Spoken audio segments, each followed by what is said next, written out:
Good afternoon. Let's see.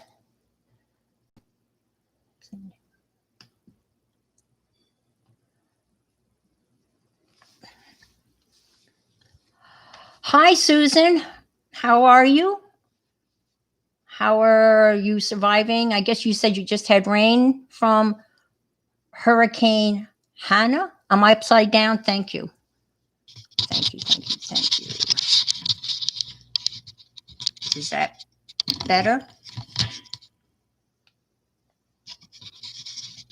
Hi, Peggy.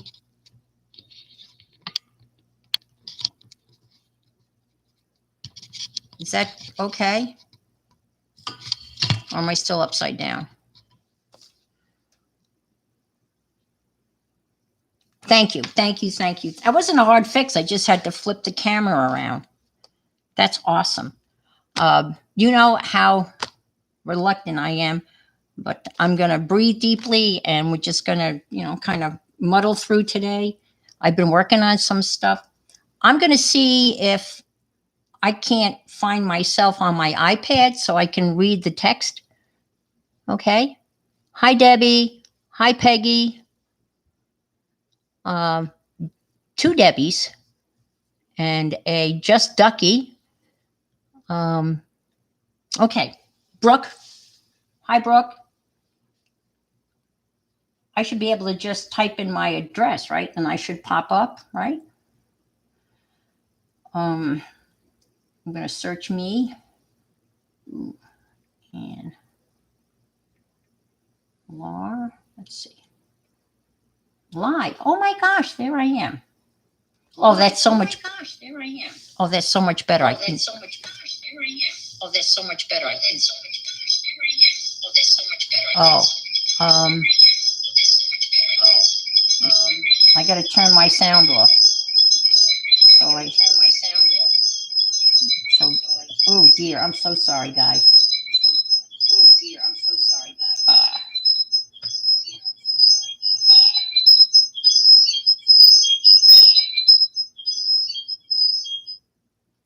Is that better?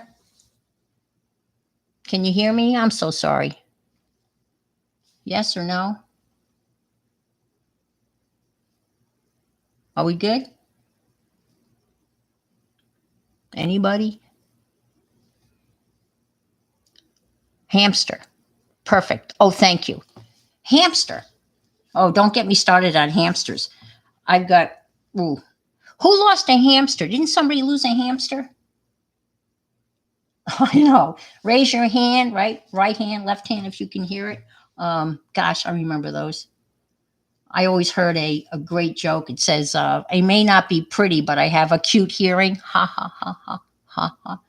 Um, did somebody lose a hamster? Did I read that the other day? Well, this is true. Everyone has lost a hamster.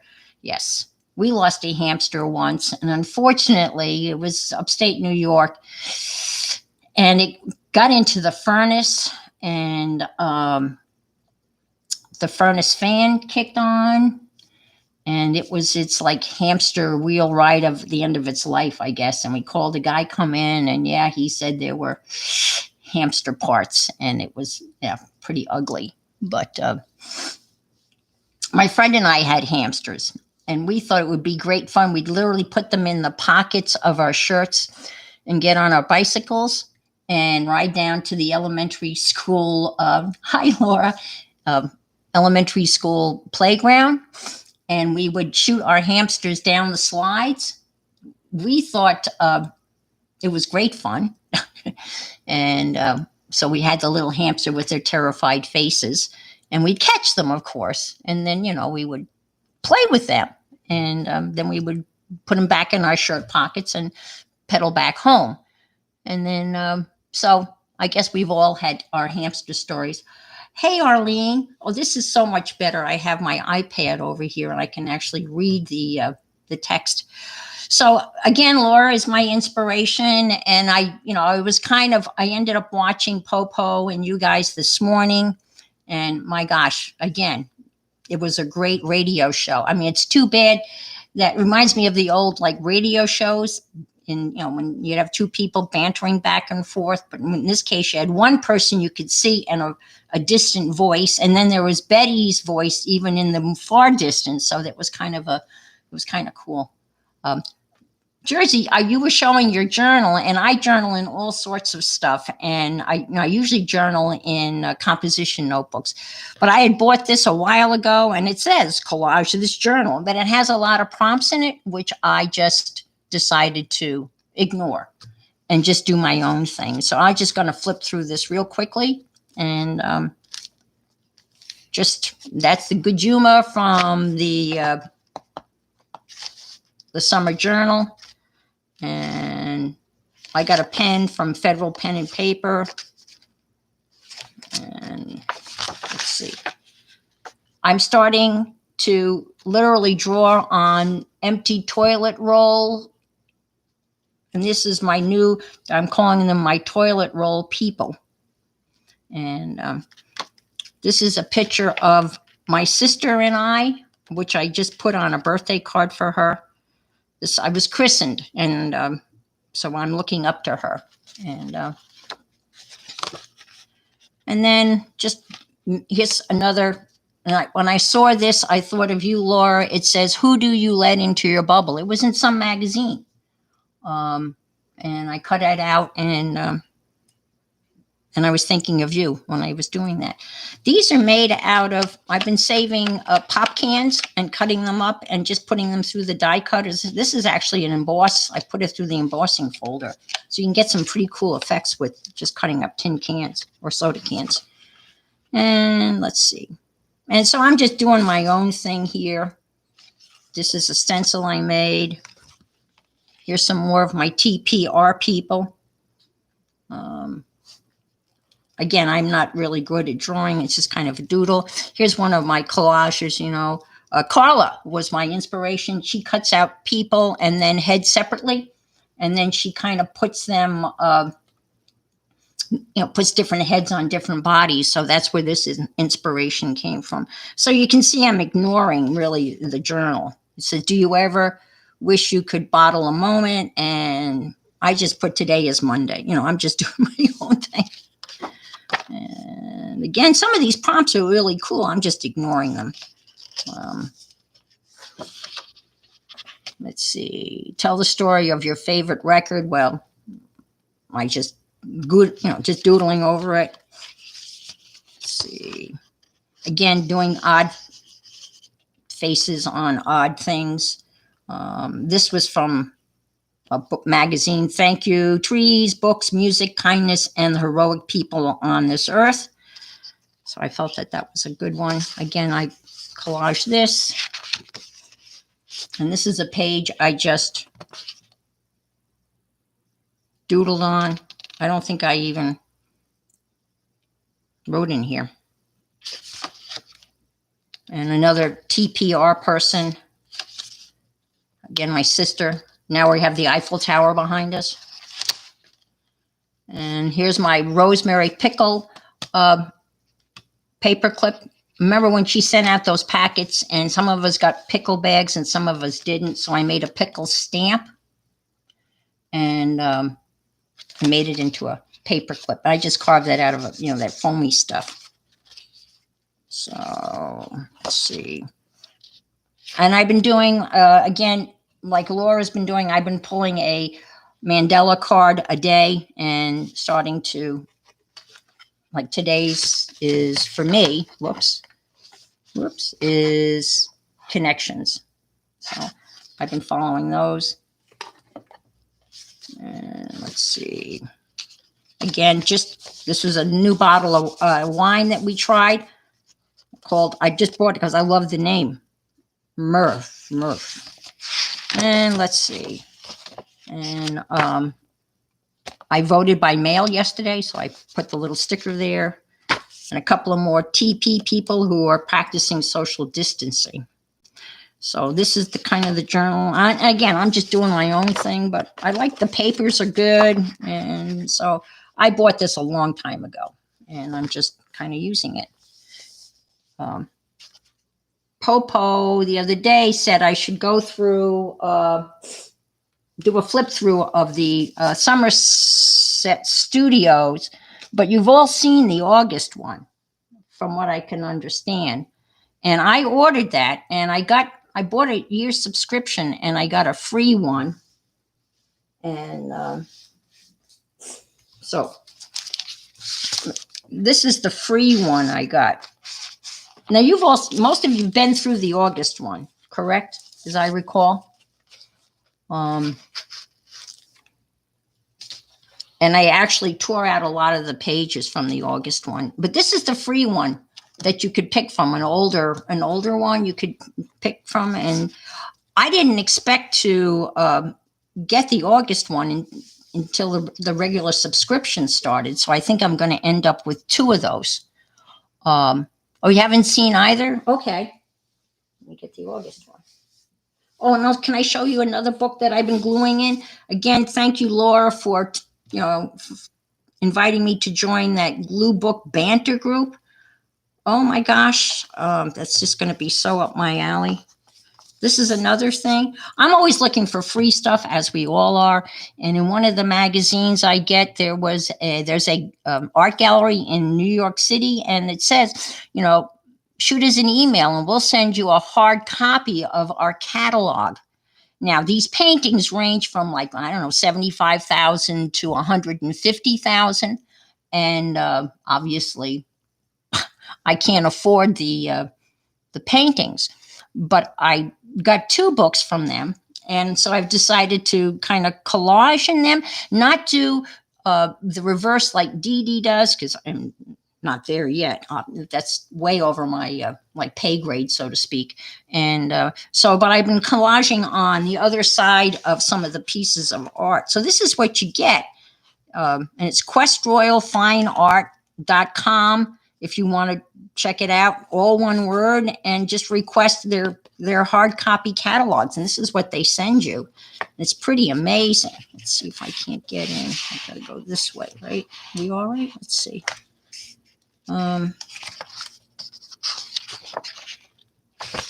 So I've just started messing around with this, but the pages are really good quality. They probably would have a heart attack if they knew what I was doing with it, but it doesn't matter because it's mine and I can do whatever I want. So when I finally do something on this page, I will obviously try to pick up some of the colors of this painting. Let me show you one. Okay, I've started working on this. These are some silly kind of cutouts that I got, and I can't seem to get in. Whoops, I'm always going the wrong way. Oh, it's opposite. Okay, yeah. So, but I'm just started that one, and let me see. This I'm backwards. Okay, the washi tape in this picture came from Brooke. It's Robots. And this one I kind of like because we got the city vibe on this side. And I tried to do kind of a little bit of a city vibe on this side. These are all just pictures, city kind of stuff. This is a stamp that I had made. I make a lot of stamps, just cutting, doing that foam board stuff. And so I kind of mirrored that a little bit. And let's see. And I think I only have. Here's another one I did. I think I'm done with this because this one's kind of wavy and simple. I meant to pick up more of this color, but I thought this kind of seaweed kind of mirrored this kind of stuff a little bit. And I don't know, I decided to put a pencil and some numbers in there. And this is just tissue paper. And here's another one. And it's just, I think it's too busy. Your settings, is that you or, oh, you're at 140? I don't know. That's on your end, I hope, because I have no idea what to do at this end. It's clear here? Okay. Well, I'm sorry for those of you that's a little blurry. So this doesn't really, I don't know. I'm looking at it now, like in retrospect, when you go back and you look at it and you go, what were you thinking? But anyway, you kind of got the sun, but none of the colors match. There's no, well, red here and red in her lipstick. That's a far stretch. But this person's name happens to be Lena. Came out of Food and Wine magazine. Thank you, Brooke. Yeah. But you can see that the possibilities are,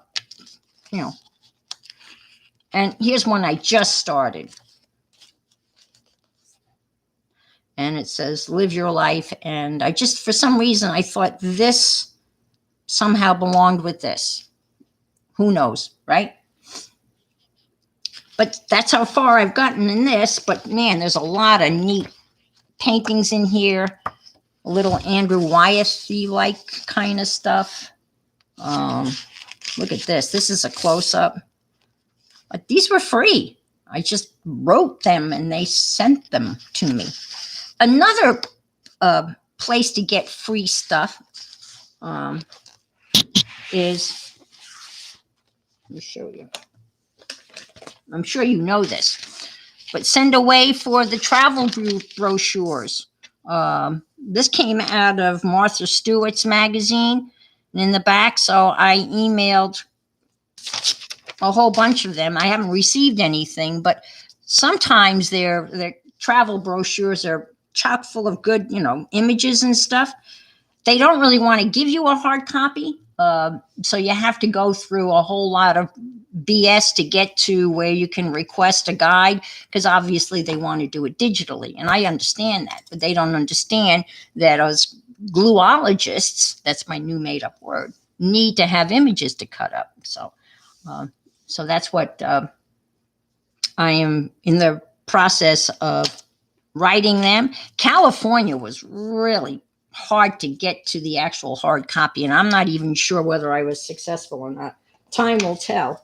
I don't know how long it's going to take for them to, respond. But again, it'll be free images to cut up. All right. So that I wanted to share that with you. And so this is let me see if I can't straighten myself out. I've always been half-assed and crooked, so it's nothing. This way? No, this way. All righty. Now, when I'm looking at it, the lettering is backwards, but obviously when you see it, it's fine. But this is the freebie I got. Nicole would have had yes, gluology, yes. And I defined it, one who likes to glue stuff, right? Spell check did not like that word, let me tell you. I had a lot of time. I had a lot of trouble. Yes. Yes. Oh, yes. Yes. Yeah. I was looking at the prompts, the last week of prompts for the iCAD. I can't believe I got through it. This was yesterday's Paisley, I do believe. And of course, I thought this was hysterical, right, Laura? The Garden State was literally one of the prompts. And I guess the violet is New Jersey's state flower. Gelologist. And then orbits, that was kind of not really inspiring. I did like my outline, and this was from one of those stencils that architects use for fake people. And this was the last one for this week, which I ended up really liking. The prompt was fold. And this is what I did. Oh, Garden Gate. No, I think, wait a minute. I mean, I'm pretty sure. Did it say Garden Gate? That would be so me being dyslexic. That would be hysterical if it said Garden Gate. Oh my God. Well, oh my gosh. I got to check now. Does anybody know for sure? That was Blueberry and Pinwheel. Oh, that was the one before. Oh boy. Well, anyway, Garden State, Garden Gate. Garden Gate would make much more sense, wouldn't it? Yeah, origami. That's this. The name of this was. It's called the $2 pantsuit. So $1 for the shirt. $1. Wasn't there a Saturday Night Live skit? $1. $1. Um, okay, I don't know where that prompt is. It's probably in the.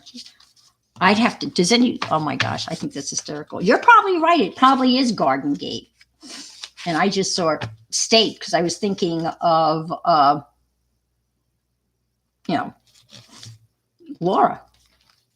Because when I said Garden State, I thought to myself, gee, that doesn't make much sense. But what makes much sense anyway today, right? In this environment. So I figured, okay, maybe the person's from New Jersey. I don't know. Anyway, I was happy with this. This prompt was fold. And no, it does say Garden State. But that doesn't mean I didn't write it down wrong. I may have written it down as Garden State too. Oh, see, and I got this one asked backwards too. Look, the prompt was unfold. And what did I do? I folded.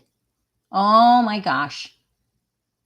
Oh, I didn't think of that. I tried to make a crime scene. Well, that was my original drawing. I was trying to do one of those crime things, and my drawing was so. No, I must have thrown it out. Well, I could unfold this. I could draw it backwards, I guess. But you're right. Oh my gosh, the prompt was unfold. Huh. Anyway, that's okay. I feel like Gilda Radner. Like, never mind. Okay. So this week is. I had them out. Billiards, I think. Yeah. So what are we going to end with? We're going to end with billiards, tea set, arboretum, bossa nova. Isn't that a dance or is that a style of music or both? And adventure. Yeah. Gilda. Oh my gosh. I've been watching with the new Peacock app. I've been watching a lot of the old Saturday Night Lives. Oh, laughing. Oh my gosh. Funny stuff. You know, there were seasons where they weren't so funny, but you know, when they do they do the best of, and it's the best of. Some of that stuff was really funny. I have to say recently they've been pretty spot on too, especially when they did their first Zoom Saturday Night Live. That was pretty funny. But anyway, 45 years Saturday Night Live has been on. 45 years. Let's see. No. Oh, unicorn. Well, didn't Laura have a unicorn cat today? Yeah. Isn't that Lizzie? Lizzie loves unicorns. Yes. Yeah. The 80s were good. Yep. I mean, I remember like the first year, and I won't belabor this, but I've been a huge fan for the last, 45 years. But they were doing a hard of hearing one.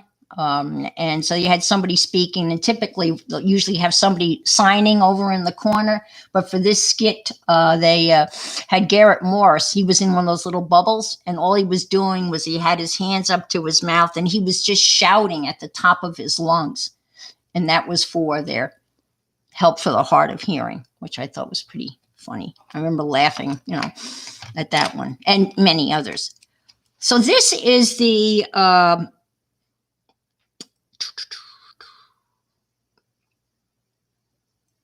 August, September, October 2019.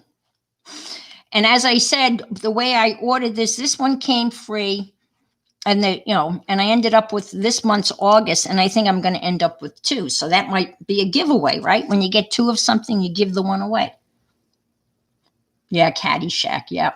Chevy Chase. Look at how many people got their start on Saturday Night Live. When you go all the way back to the whole, so many people started there. It's amazing. So I think many of you are aware of this magazine. I was kind of aware of it, but was it Dee Dee who was going through it, or Colleen? Well, I think Kathy Berg got hers first. Um, and are you talking about the Caddyshack one? It was your first R-rated movie. I didn't even know it was R-rated. Oh gosh, yeah. Do you remember when Eddie Murphy did the Mr. Robinson spoof? When he come in and he was living in the slum and he took off his sweater that had holes in it and he said to the kids, "Can you spell, I don't know, prosecution or something like that?" And then the police were knocking at the door. Yeah, I guess you're right, Peggy. There's no such thing as a bad Gumpy. Yeah, and Buckwheat. Oh my gosh, Buckwheat. Yes. No, I guess there's no such thing as a bad issue of Somerset. Mr. Robinson's Neighborhood. Yeah. Funny stuff. So let's see what's in here, as Barb Ullman would say, shall we? I wish I could figure out which way I'm going. All right. A story is within you. And there's Timmy boy. Timmy's made quite the market for himself. Speaking of Timmy, I went out and I splurged ridiculously on Distress Inks, the mini ones. No, that's true. Would not be allowed now. And this is what I bought myself. I know. Isn't this ridiculous?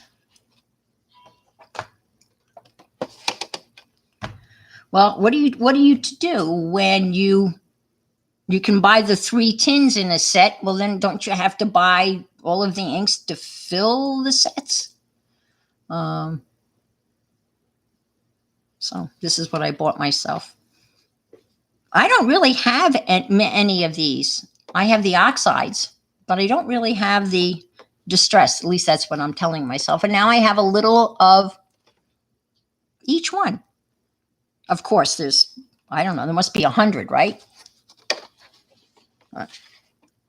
I was painting with them.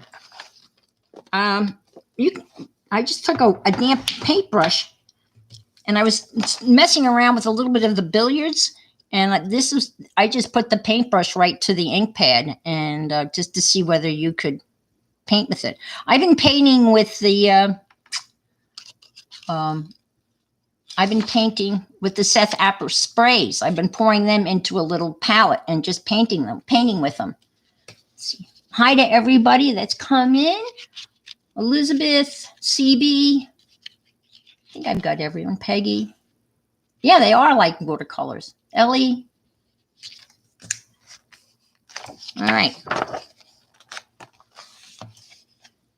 Let's see what we got here. Beetles. That's, if any of you are familiar with what I did last year for Inktober, I had gotten a beetle catalog at a yard sale, and I decided to copy 31 beetles. So for 31 every day, I copied a different beetle, just with ink. They're on Instagram. Let's see. Pineapples. Okay. Well, that's appropriate for Florida. Do you know they don't grow pineapples for export in Hawaii anymore? Yeah, I was surprised.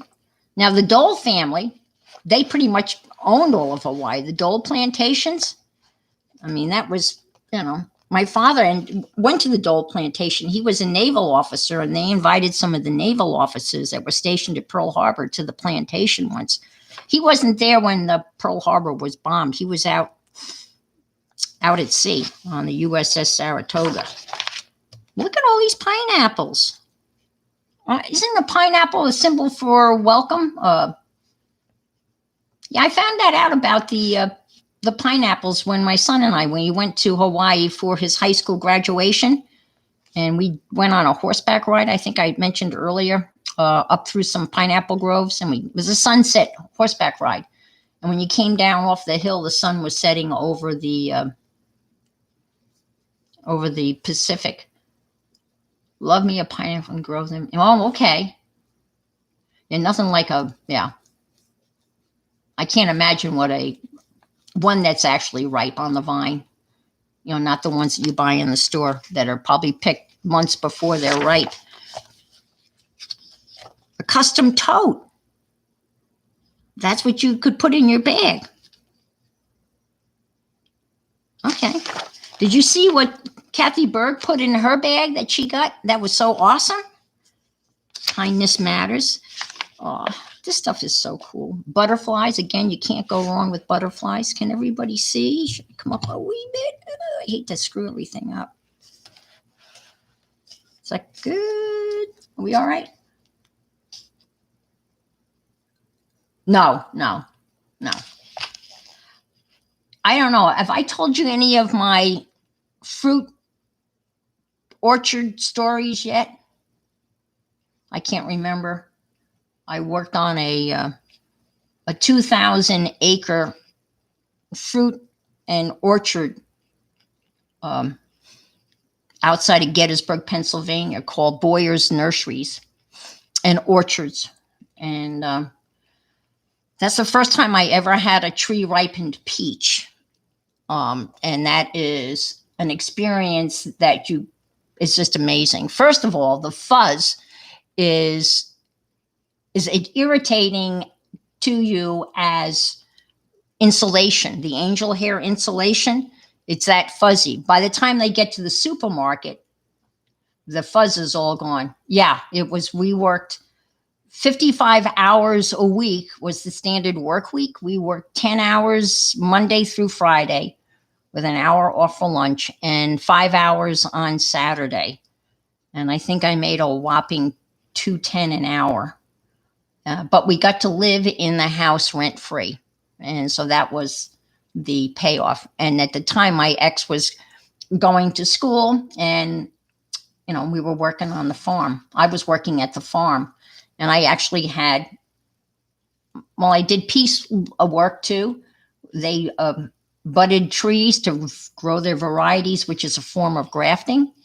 And we were paid, are you ready for this? $12 for every 1,000 trees we budded. The most I ever did in a day was 2,000. And it was just, you have it? Okay. Don't cut yourself. So the best I ever did was 2,000 trees. And when you're budding into stock that is specially made to be resistant, and it's this big, and you have a special budding knife, and you cut into the stock, and you put a T that opens up the bark, and then you have bud sticks like in a quiver. And then you cut the bud stick off the variety of whatever tree. This orchard had 32 different varieties of peach trees. And then you would just slip that bud in. And then there would be someone behind you called a tire. And they had a special rubber band that they would tie the bud in. And that rubber band would disintegrate after 10 days. And then that bud would start to take root.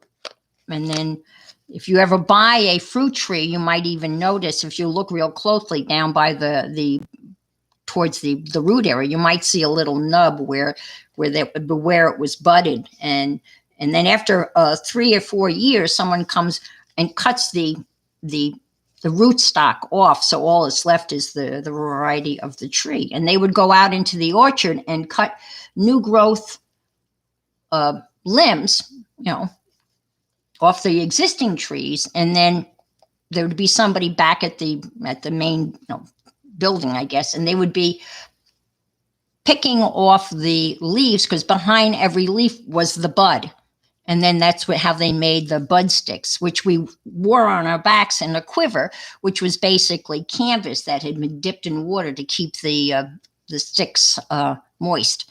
And then there would be a man or person, a migrant in front of you, who would kind of clear away the weeds or whatever had grown in the year or two since they had planted the rootstock. So they would clear the area. The butter would come in. I was the butter, and I would put the bud in, and then the person behind me would be the tire who would tie it in. And you just go down row after row. Again, this was a 2,000 acre orchards. And we said moist. Should I not say, is that a dirty word? I'm going to say eggplant too. I guess they go together. I don't know. Just kidding. And yeah, we referred to it as, yeah, I know. Uh, we referred to it as Boyer's tortures and nurseries, not orchards and nurseries. But they had, I mean, this is the old fashioned migrant camps. They had two separate migrant camps for African American workers and then Hispanic workers. Um, and these were the old. I don't even know whether they do this anymore. But these migrants would start in Florida, and they would pick the citrus crops. And when the citrus crops were all in, and by the end of whenever, November through January, February, March, whatever, they would get in buses and they would bus them up to Pennsylvania, and then they would start on the farms there. Now, Boyers not only grew fruit, but they also grew fruit trees to sell to other growers. And so it was a horrible life, absolutely horrible. And they lived in migrant buildings. It was kind of like, if you live in Florida, I know if you go down towards Okeechobee, you can see the buildings. It's like cinder block buildings, almost like a jail cell. And but I don't remember any children. And there were some migrants that ended up staying, and they called them stagrants. And these were super, super good workers that the owner of the farm asked them to stay. And if they stayed, they would, oh, you lived in Okeechobee, so you know that area. That's pretty rural, isn't it, Lizzie? You're out there. But that was quite the experience. I met some pretty remarkable people. What are they doing? Mixed media. We all know about that. Laura's going to drive the magical mixed media bus when she wins the well, you know, if you win the lottery, then you don't have to drive the bus. We can pay for somebody to drive the bus, right? I've been taking out these papers, and I'll show you what I've done with them. So they give you these artist papers that you can tear out. It's kind of like a little flow gift. What's Arlene going to do? Arlene, I'm a doodling the word on a card. Look, an index card a day. We've got that covered, folks. This is it. Little pieces of art for 61 days in a row. Obviously, they do this every year, and this was last year's. How cool. Look at this name, Kristen von Valkenburg. Huh. Oh, look how nice they did this. I like your iCAD book, Laura. I think it is awesome. I'm working on one too, but I just don't know what to put on the background pages. I mean, you've done interesting stuff on yours. Mine is not, I'll show you how far I've gotten, and I'm kind of lost at this point. I know I digress. You guys are cool.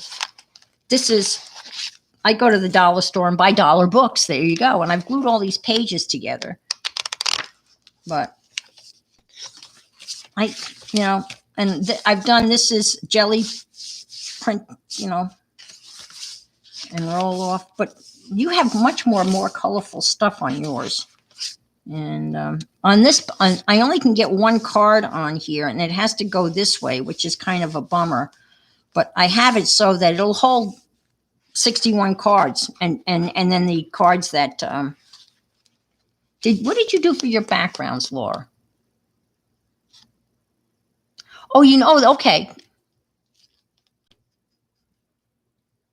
Laura, what did you do for your background? Did you glue stuff down, or did you smear paint down, or I know your backgrounds for your iCads are really, really very colorful. I mean, I was going to glue this in, but that's almost too loud. I mean, I think the iCAD would get totally lost. Yes, we are known to digress. All right. So that's the next step. This was going to be my funky fish book. And I had used, this is a Patty stencil. Patty Parrish Tolley or Tolley Parrish. Well, you know who I mean. And this was going to be my Funky Fish book. And then it was, oh, nothing can be too loud. You guys are so awesome. But some of these are good. Waiting, haha. Waiting for Godot. No, that's, talk about digress. Anyway, so this is, all right. Oh, wow, look at these. I wonder whether these were, I would love to know what the prompts were last year. If that's a cat in the background. They want to be fed all the time. It's not time. No, get, now they're both coming. Tiger and Lily. All right, vocabulary lessons. I bet you they don't have gluologist in here. Yeah, I put a black little frame. Okay, that's a good, oh, that would be perfect. Thank you, Lizzie. That's a perfect idea. And that way, that reminds me, I said idea. And I know they were talking about putting R's at the end of the words. Anyway, that's a great idea. Idea. Okay. Yeah, what a difference that makes. Well, yeah. And then get messy. So, oh, napkins. We all know about napkins. You were going to make some fabric washi, weren't you, Laura? I wonder if this, oh, they just used they recycled a tape dispenser. That's pretty cool. It's a really good idea. So, creating characters. When you, oh, here's some black and white. I have been collecting black and white pictures. I've got a whole bin of just black and white. And when I watch Rosemary bring out her black and white, I keep on saying, you know, Anne, got to do something. Look at the fabric. And here's some more of that artist paper, which is cool. And here's some more. Yeah, this, I mean, what you get in this magazine is amazing. And they're $15, I think, but it's the shipping that kills you. Absolutely is as we know, shipping is a killer. I've been shipping using PayPal. You know, you can send mail through PayPal. And, but I did send a package to somebody, and apparently I put down a smaller size than the envelope than it was. And fortunately, the person that got the package didn't have to pay the postage. All right, we'll see you in a bit. But I got a bill from the Postal Service because I do my postal work online, and they sent me a very nice bill saying, hey, you owe us X amount of money. And they said, because I didn't, I put down the wrong size envelope. I mean, I didn't do it on purpose, but you did get it in 2 days. Hi, Mary. Bye, Debbie. Have a great day. So I don't know. I didn't catch this. Wouldn't it be, I guess you can buy a machine that does that, but that's kind of cool. There's just so many ideas in here. Paper bags. You know, when you look at it, we look at it and I say, yeah, we do this. Oh, this might be a fun thing to do. Like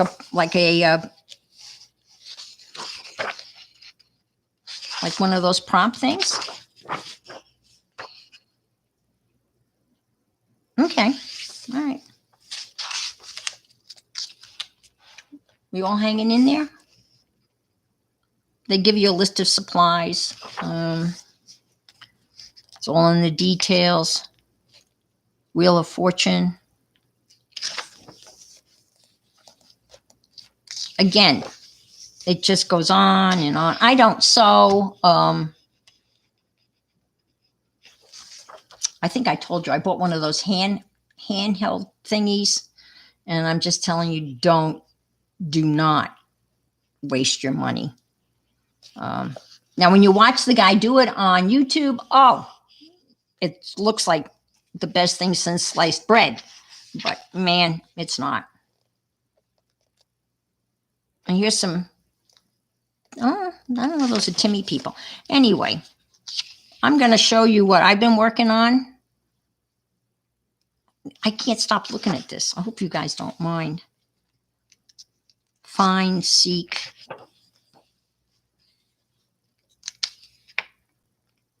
Oh, here's Peter, Beatrice Potter, one of my heroes.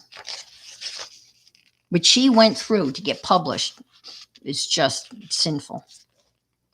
Ooh, look at this. Ho, ho, ho, ho, ho, ho.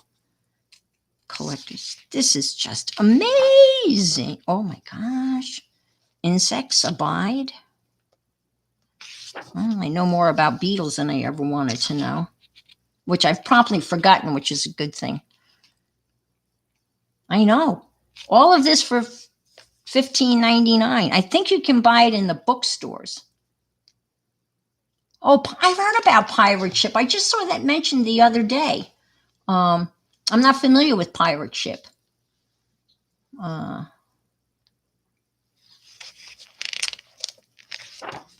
don't know. The post office is in a wee bit of a jam, I think here. And with all of the other options, I know some people aren't getting mail or it's very spotty. I have to say, my mail's been really good. My mailman is typically pretty much the same guy. And whenever I happen to be around, when he's coming through and I can catch him, I always run out and give him a bottle of ice cold water. Because here, obviously, it's hot. I guess it's hot everywhere, right? We're in the 90s every day now. It was 86 when I got up this morning. Okay. Now, is Pirate Ship, I'm assuming it's a website that you go to?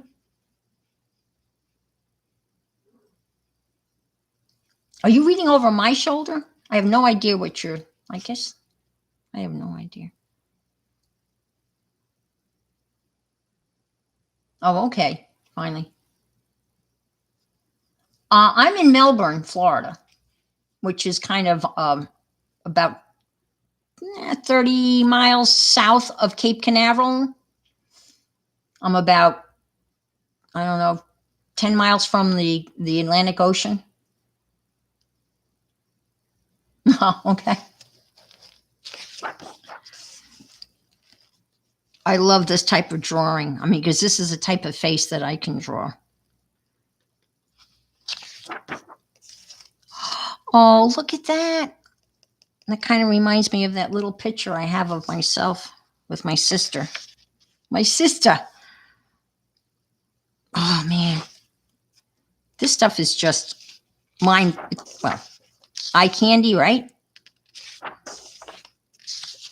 Inner circle. Oh, we all love circles, right?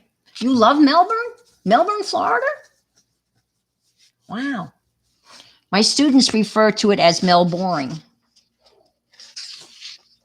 Can I just tell you a little bit about my students? You know, they're the ones 2 years ago, one of my seniors, I happened to share with them some of my collage, and one of the seniors said to me, "Oh, Miss Law, you should post that on Instagram."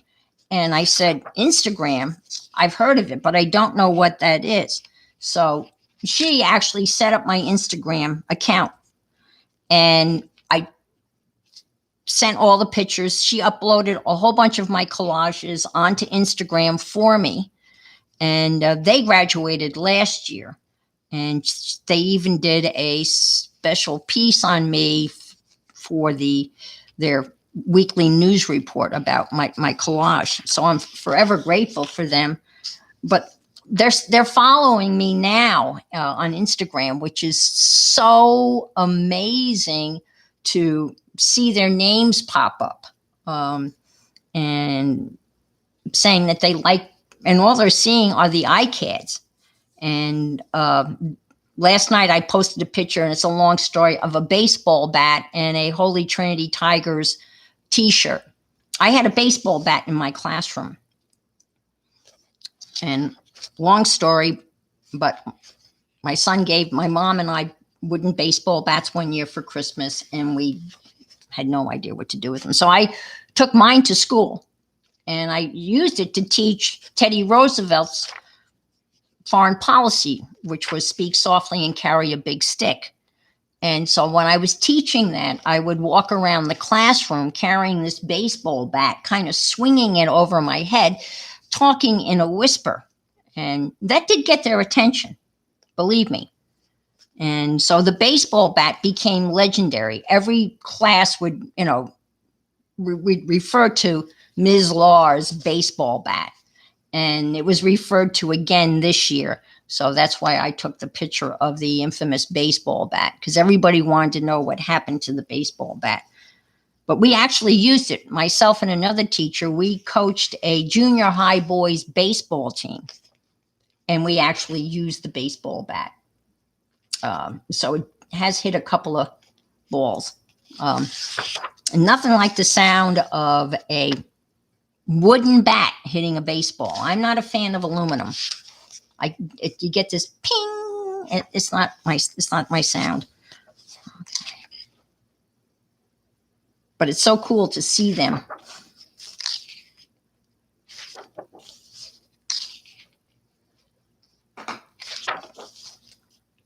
Little skeletons, 5 little skeletons. That's interesting. All right. Some more of that neat paper. Again, if you can find these, I mean, to buy them on Amazon, they're pretty pricey because of the shipping. I did teach in high school. I taught in high school. I taught in junior high. Actually, I've taught 7th through 12th throughout my whole career. My last year of teaching, I had just seniors, and I taught economics and government, and I had a U.S. military history. And that was really a lot of fun. Trying to keep them engaged, teaching them economics was a bit of a challenge. Seniors check out maybe, well, they start in August, so September, October, November, they're checked out, especially as they get accepted to college, they're gone. Now, this year was different for them. I did feel bad for them. Oh, I've seen this exercise. I've done this. This is really kind of cool. Oh, writing in the shape of an animal. Okay.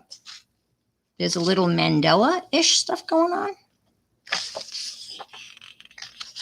Again, you can go online and go directly to them and buy their back issues.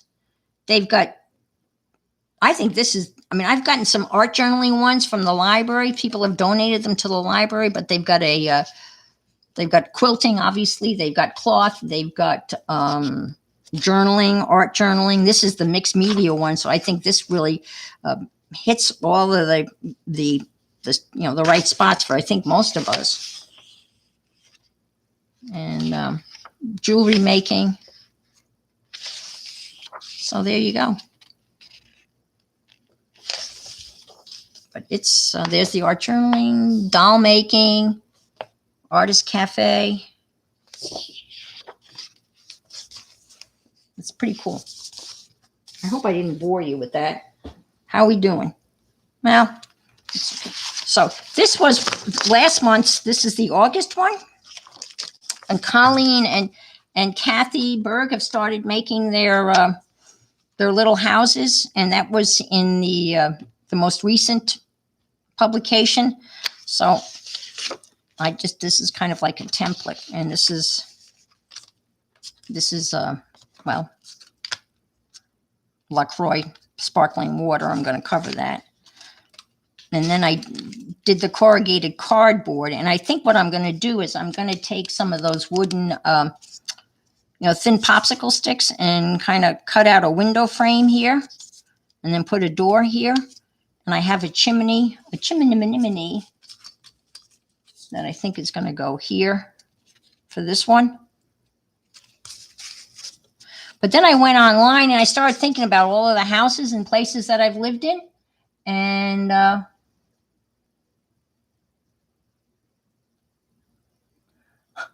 I have homeschooled my young one.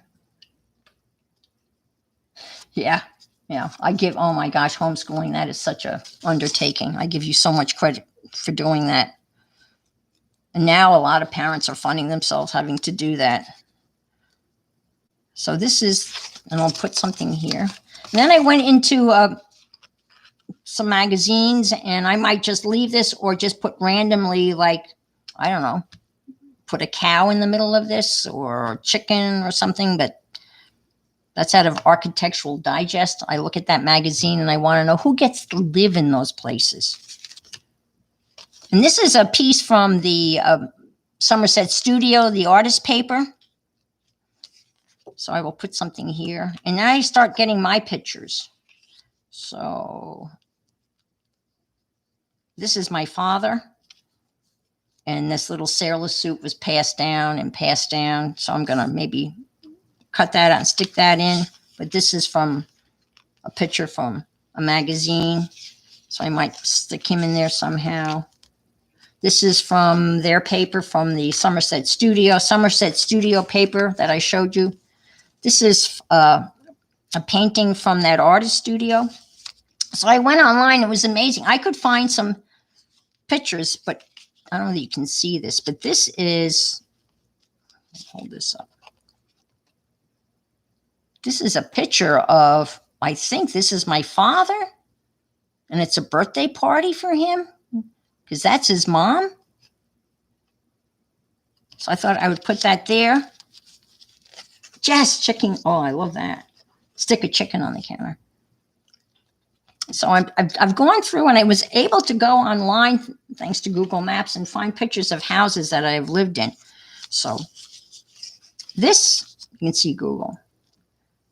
This was 40 McLaughlin Street. And honest to gosh, I thought this house was destroyed during Hurricane Sandy because it's right on the, right under the Verrazano Narrows Bridge on Staten Island.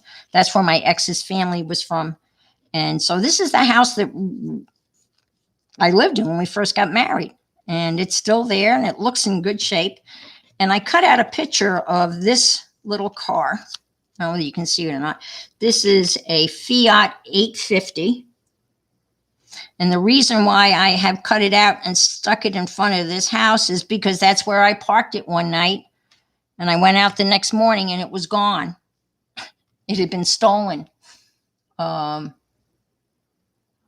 I went out and I asked my husband, and I said, you know, where did you park my car? And he said, I parked it in front of the house. And then he went out and very dramatically looked up the road and down the road. And he said, I guess it's gone. So I called the police, and, you know, it took them several hours to get there. Obviously, it wasn't a priority. The car was just like this. The paint was all faded. They must have stolen it for parts. So I felt that I needed to include that to remind me that the car was stolen while parked in front of the house. So I put that, found that. Yeah, I mean, and then this is another one of Somerset's. I'll obviously add stuff there. Let's see. I thought I would put this picture. This is my dad here and his cousin. And this is Boy Scout camp. And my son, Richard, looks just like my father. It's amazing. And then this is the house that I remember the most. This is the house in Wantagh, Long Island. And look at my parents had a Woody station wagon. Yeah. That must have been my brother's bike. And you probably can't see it. My father's kind of like hiding in the corner over here. And here, again, this is the picture I found of my sister and I thought maybe I would stick them in here. So that's going to go. I'll do something with this. Let's see. Oh, the other thing I found. I hope I'm not boring you. I went online and I couldn't believe I found this, but this is Sayville, New York, where I lived in an apartment when I was in college. And this was my bedroom right here. And there was a real estate agency on the ground floor, which is still there, This was Railroad Avenue, and right across the street was a beer distributorship, a beer place. How convenient for a bunch of college students. We had many a party. And next door was a movie theater, which is still there, but is temporarily closed. And I found this picture. This was obviously taken much more recently because the parking lot was dirt when we lived there. But I was so thrilled to be able to find that and include that in my house thing. Now, these are, let me see if I can get them out here for you. Put them like this. Can you see those? This is the farmhouse we lived in outside of Gettysburg. And this was circa Civil War. Hi, Rosemary. Missing anybody else? Yeah, a Woody station wagon. And these were lilacs and magnolias. Oh my gosh. This is obviously it in the wintertime, but this was built, around the Civil War. And it had, if you can see here, it actually had the dirt cellar. It was a hand dug cellar with a dirt floor, and it had bins to kind of store, root vegetables and stuff. And it was called the Cadle Farm. Every farm on the Boyers orchards and nurseries, they bought up all of these farms, and the farms were referred to by the owner of it originally. So we lived on what was known as the Cadle Farm, and it had the handmade wooden planks with the handmade nails. Yeah, Rosemary, you guys were really on it last night. I listened to you guys this morning. Oh my gosh. That's a show that you could take on the road. So this is the Cadle Farm. And I have a picture of the Cadle barn. Oh, we had a Jeep. So I got a picture of a Jeep. It wasn't stolen, but I always wanted to have a Jeep, and so I got a Jeep. And I was 9 months pregnant, and the due date had come and gone. So I figured, well, I'm just going to take a rip-roaring ride in the Jeep, and maybe I can bounce things started. Well, it didn't work. I mean, it happened when it was supposed to happen, right? So this is a drawing of a house that my parents moved in. That we lived in Wantor. Then they moved out to a place called East Islip, which is further out on Long Island. Long Island. And a neighbor of them was an artist, and she did this pen and ink drawing of the house. And we lived on, it was called 11 The Moor. Very exclusive. And when I went to take a picture of it, again, it was, did you fussy cut? Yeah, I did. But I messed up the tires. So I screwed up the tire. See, it's kind of weird. That tire's kind of weird. But that's the kind of Jeep I had. And occasionally we'd take the top down. And, when you buy a Jeep, at least back in when we bought this, the passenger seat you have to pay extra for. That's not standard. And the windshield wiper blade on the passenger side is extra. So it's very interesting. Bye, Brooke. Have a great afternoon. Thanks for stopping by. I appreciate you folks being here. Yeah, I was surprised when we went to buy the Jeep that the only thing that came with it was the driver's seat. No back seat. You had to pay extra for the back seat. You had to pay extra for the passenger seat. You had to pay extra for the windshield wiper blade. So it's quite the experience. And I did manage to get it stuck once, but I think everyone who has a Jeep feels compelled to get it stuck at least once, right? And that goes with the farm. And so I went online to get a picture of the moorings, and they have changed they must have changed the sight line of it. And, Google, you're not allowed to take a picture of it, so you only can get an aerial shot of it. And this is all grown up, obviously. But that's what it looks like today, and that's kind of the artist. But I thought I would include that. Let's see. Oh, this belongs. This is the barn from the Cadle Farm. It sat on an acre pond. And hi, Jersey, you back? Good. So this is the barn. That was part of the cattle farm. And that I'll have to put that with the, I'll put that with the farm pictures. Obviously, doesn't belong there. It belongs with the farm pictures. And this obviously is a reflection of it in the pond. And the barn was not being used at this point. It was just there. And I, you know what? Never went up into the loft of the barn. I don't know why now, thinking back on it. I don't remember. All right. This is the house that you can't really see much of it, but this is the porch. And this was 11 Maple Street in Bemis Point, New York. After I got divorced, this is the little house that I bought.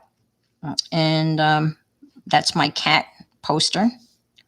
And I had I'd sit down on the porch and the neighbors would walk by on a summer evening and you would say hi, talk to them. And this is a picture of my cat, Sweetie, looking out the door of this house. And it's snowing. I did it in black and white because I just kind of like the black and white look. And a lot of snow. Again, this is where it would snow from Halloween to Mother's Day. And then people across the street had one of those life-size reindeer, that lit up at the wintertime. And by February, all you could see were its eyes. It was pretty funny. Not when you had to shovel it, but I would shovel my driveway before I went to bed and then shovel it in the morning or shovel it when I got home. And then I just thought I would plop in something totally random. I just collage that. It just kind of appealed to me. So, yeah, I think that should be a Christmas card pick.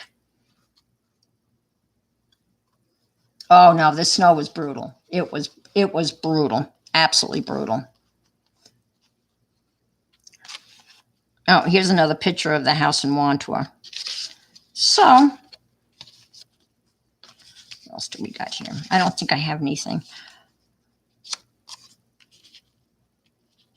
This house was 106 Park Place, Camp Hill, Harrisburg. After we lived on the farm, my husband at the time, my ex, was working at Harrisburg Hospital. And he was commuting from the farm to Harrisburg. And then we decided to move closer to Harrisburg. So Camp Hill is outside of Harrisburg. Camp Hill was the headquarters for, I don't even know whether they're still around. I don't really remember, Book of the Month Club. They were stationed in, not stationed, but you know what I mean, in Camp Hill. And so that was our little house, 3-bedroom, pretty nondescript, no garage, but Camp Hill. All right. And see, 106. I think I'm going to include that in the thingy. I don't think I have. And again, this is, I wouldn't put that on that. I don't know. But this is another one. I kind of, what do you call it when you put scraps together? Not Frankenstein, you know what I mean. Franken pieces together. Anyway, same pictures of kitty and porch cut off. And that needs to be worked on. That's, let's see, more Wantua. This is the house we lived in Maple Springs. So, and then when I got divorced, I moved to Bemis Point. This house, the house in Bemis and the house in Maple Springs were built in the 1920s. And so that was the house in Maple Springs. These were old homes. Franken papers, thank you. I couldn't think of that. And I thought this would kind of look cool because this is actually out of the Somerset Studio publication where they were talking about doing the house, Hoos, that's another story, Hoos journal book. So, and again, this came out of Architectural Digest. And another piece of scrap paper. So that's what I've got so far, folks. And now it's just a matter of kind of figuring out, gluing them all together. I'm pretty happy with There's a couple of houses that, oh, here's another picture. It does have a house in it, right? In the background. And that's my dad. That's his cousin. That's the lawyer family I was talking about. And that's his mom, and that's his grandmother. And I think her name was Lily. So this is Julia, my grandmother, and Lily, and my dad. Again, if I showed you a picture of my grandson, Callum, you would say that's Callum when you look at that picture of my dad. It is amazing. But I think that belongs somewhere in one of these. So I was really inspired. So I spent a lot of time yesterday, obviously. I'm so happy that I saved some of these pictures. When I was moving, I'm a great thrower outer of stuff. I don't know how many of you do that when you get kind of in that zone and you just start tossing stuff. You're over it, you're moving, you're downsizing, and you just start tossing. And I tossed, oh my gosh, I tossed so many pictures, slides. I figured, who's going to look at slides again? Who's going to set up a slide projector and look at slides again? That's not just going to happen. And I know there are ways of preserving that stuff. But I just was tossing stuff like crazy. When I moved from New York down here, that house that you saw those pictures of, I literally gave away or sold pretty much everything I had. I shipped some boxes by UPS, and the boxes I shipped stuff in were from the yearbook that the yearbooks came in from school. And I would literally weigh them and put them out on the porch and arrange for UPS to pick them up, and they would come pick them up, and they were delivered down here. And then we packed up the car. My son David drove with me. We drove straight through nonstop. Took us 16 hours and 45 minutes. We only stopped for gas and, to go to the bathroom. And when we were getting ready to leave, I got to tell you this story because I know I haven't told you this story. The house is empty, right?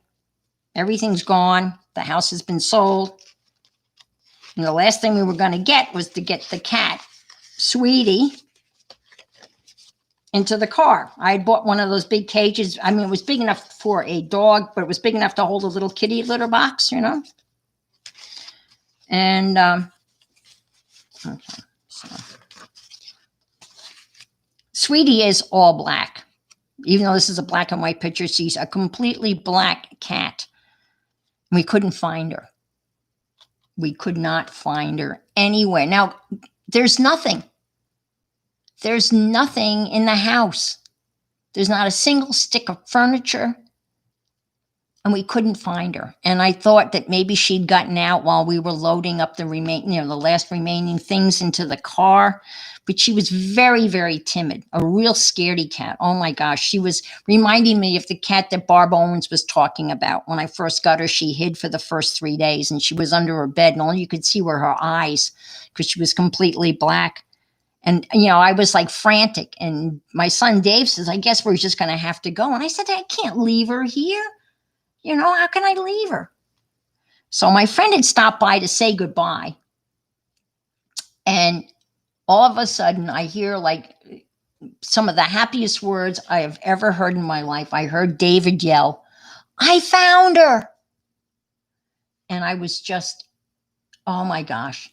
Down in the basement, there was an old TV cabinet that had been left there from whoever lived there before. And there she was, hunkered down in the far back corner of this old console TV piece of furniture. And that's where she was. So we grabbed her and put her in the carrier, which was like a big cage. It was big enough for a dog. I was driving a Subaru Outback. No, not even Outback. It was a Subaru slantback, a hatchback. It was really a small car. So that cage took up the whole back of the car. And she literally was clinging to the sides of the cage and just meowed probably for the first 2 hours of the trip. And then she finally settle down. I'm reading, I see, oh, sorry. Everything okay? Oh, you pulled out the project? Oh, you did. Okay. Family movies. That's like, oh my gosh.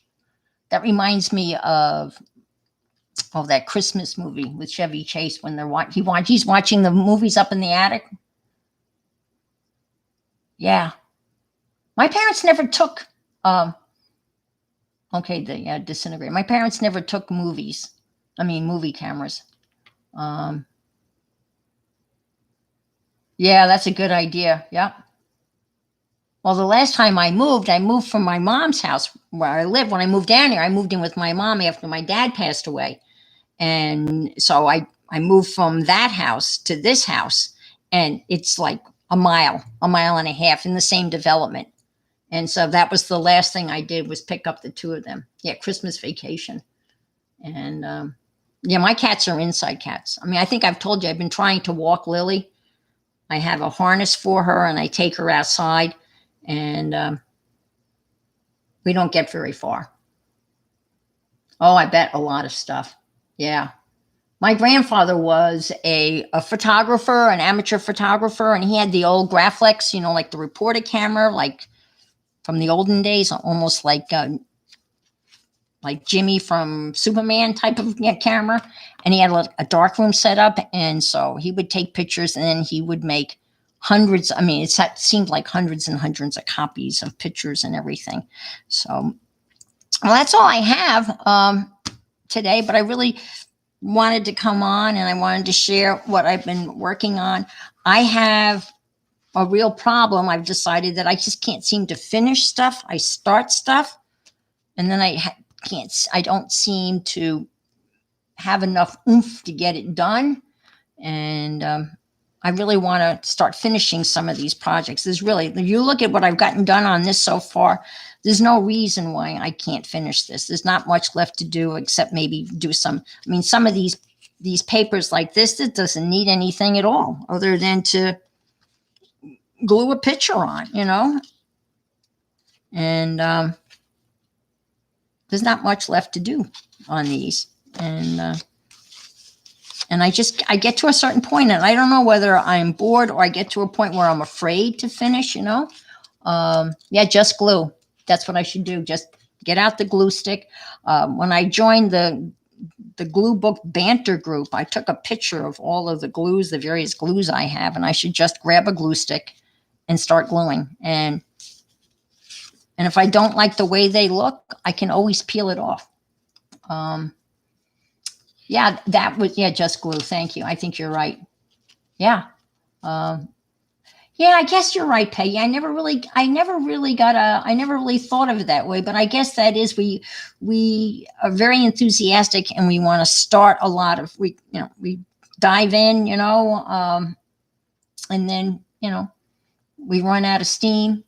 I haven't finished the Renaissance kit. I know I heard you talking earlier, Jersey, about your caboodle kit collectors. And so you've collected a lot of kits. I never really finished the industrial one. I'm very close with that one. Again, I'm down to gluing in some pictures. I've done all the, I've done a lot of the harvesting, and now I just have to, there's no reason why I shouldn't start, finishing and gluing in those iCAD cards. The other thing that, I signed up for was the Catherine Anderson ancestry course and book and everything. And I attended the first session, and I'm now, stuck. I haven't gotten any further. And make photo pockets. Yeah. Yeah. Yeah, you're right. I'm so glad you guys are all right. And I started that house. I showed you that gigantic house, and I looked like how much time I put into that. And now it's, it's not in my face anymore. And we see a squirrel, and we go, yeah, right. Yeah. I was thrilled to be able to just Google a lot of those houses. And there's a couple of other houses that I remembered. And I think the houses that I can't, yeah, Alone in the Unfinished Quarter, right? I think that there's a lot of the houses that I can't get pictures of. I'm just going to draw like a blueprint of the inside of the house. We talked about drawing maps, and I've already done that. I think when I would be sitting in chapel, sorry to say this, I would be bored, and I would mentally take a walk through every single house that I ever lived in and try to remember as much of that house as I possibly could. And yeah, you're right. Don't stress. So I thought maybe I would draw maps, of the houses, of the inside houses that I remember so well, like my grandmother's house in East Warwick, Rhode Island. And I am telling you, yeah. Well, it wasn't so much the chapel, it was the Holy Eucharist, which was an hour. And I have to say the students were really, really, really, really good. I mean, yeah, they were very, very good. And I would tell them, I would give them my chapel talk every year. There's no reason why you cannot be respectful and quiet, because the daily chapel was only 15 minutes long. And I read them the Riot Act. And I said, if you misbehave, you will be writing letters of apology to your parents, to Chaplain Jared, to the principal. And that pretty much, they were good. And I said the same thing when there was a sub. If you misbehave for the sub, you will be writing letters of apologies. And I only had one time that a student had to write a letter of apology, and they were so embarrassed, So that was my fear of God, right? And I said, if all else fails, conjugate Latin. This was a college preparatory school, so I could tell them to conjugate Latin verbs in their head, or take a mental walk down every house you've lived in. They probably have only lived in one house, but it worked. Yeah, the Holy Eucharist, that was tough. They did, communion for, I'm talking 500 students. I mean, that doesn't sound like a lot, but, it was 500 students in that auditorium. Yeah. Yeah. Being a sub is not easy. When I retired, I subbed last year until the virus hit. And even I only subbed at Holy Trinity, where I knew everybody. And so they were fine, but I would not do that again. It's not an easy job. Subs, it's like small town school. I told mine about. Yeah, small town. Yeah. Where I taught in New York was small town. The average graduating class was like 70 kids, and it was 7 through 12 in one building. And I was always really super nice until after Halloween, because I was afraid the kids would know where I live and they would, do damage to my house. So I was always very cool. Yes. Yeah. I mean, it was pretty, yeah. And they had several people helping out with the communion, but you're right. It was pretty, and they put aside an hour for that. And there was a short homily, I guess, maybe Jared would talk for 10, 12 minutes, and they had a chapel band, and they would play. And yeah, it was very, very efficient. I don't know what they're going to do. They were supposed to open August 5th. And they were going to go, half in school and then half out. The stink eye. Well, I tell you, teachers do have eyes in the back of their heads. I mean, you can just sense it, when you turn your back, and you can just, nowadays, you really don't have to write on the board anymore. You can kind of do your projection. It was very much so. To share communion with them. And I think I told you, I watched you hear a kitty. And I told you I watched their graduation on they've filmed it, and I watched it, and I was very emotional, because this particular class that graduated this year, this was the class that I was very, very close to. So on another day, when we come back, I have other stories that I can tell about. Yeah, I love remembering all the stuff with you. I have a whole series of which I will call Nancy stories, because Nancy and I met the first day of kindergarten, and we are still in contact with one another. And so we've known each other for 65 years. Yeah. And we play Scrabble. And so, well, listen, thank you so much for joining me this afternoon. And again, thank you for my mentors and my pushers. And I'm going to try to be, yeah, you hear him? You'd think that he hadn't been fed. They get tuna fish. So it's tuna time. If I say, oh my gosh, yeah, tuna time. All right, it's tuna time for the kiddies. And thank you again so much for popping in, and have a wonderful afternoon. And I'm sure I'll see you out on the internets over the week. Thanks again, folks. Bye.